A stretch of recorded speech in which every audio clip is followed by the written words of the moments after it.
tutwalese waggale bulungi lugenza okutya olwaleero nga nfuna esimu badimba bange nti wange yangu wakoboza ogwazze edda lugenza okutuuka abasajja basaze oluggi busazi basaze oluggi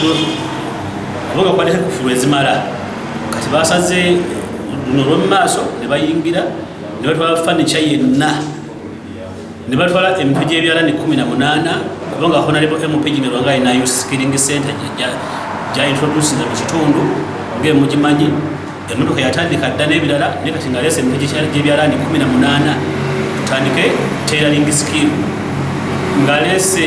computers sets 5 computer training y'abavubuka nga mulimu ne ssente obukadde 3 kitundu mu kawunta mu mmeeza yange ez'okukuba community service community worker byonna abasajja babitutte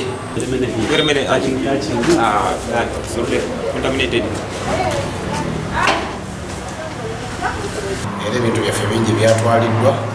nga kompyuta zaffe n'ebyalaani byaffe bitubadde tugenda okukolerako skilling eri abantu baffe bannanja ne documents zaffe nyingi zatwaliddwa eza ofiisi yange omubaka palamenti n'obusente obusaamusaamu obubaddewo tubadde tukozesa okuyambako abantu baffe ab'ebizibu ebyo ebikola ki ebigwawo naye kino nze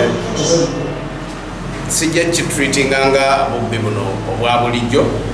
This is a target kubanga era omubaka w'abantu munnabyabufuzi manyi nti eriyo bangi abaagala okutujja ku mulamwa ogw'okuweereza abantu baffe naye nze njagala obbakakasa nti nkyali mugumu okuweereza abantu bange kuba omuntu wojjira n'otuuka okutwala ne office table n'okutwala shelves omuli files omuli documents kitegeeza nti there is a signal they want to send to our office. Banajira okubangulwa mu byalaani ne mu kompyuta ne mu byenviiri teryaweddewo olw'okuba nti ebintu byaffe twali twakaleeta byabbiddwa tujja kugenda mu maaso okulaba nti tulobinga ebintu ebirala era tufune ebintu ebirala enteekateeka yaffe ya skilling egenda mu maaso. Ebintu birimu ndowooza